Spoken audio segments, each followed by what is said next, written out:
Let us now discuss 4th, 5th, 6th bits of problem 4 in this video. If you look at this 4th bit and try to find the common difference, then we will get same. Means difference between term 2 and term 1 is 4 and term 3 and term 2 difference is also 4. It means this series has common difference. So D value is 4, A is equals to minus 10. Then we can find next 3 terms, and these are the values of next 3 terms using this formula we found.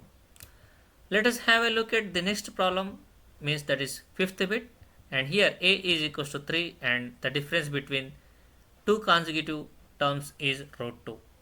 Again, since it has common difference, it is forming arithmetic progression, and using A and D values we can calculate the next 3 terms of this given series.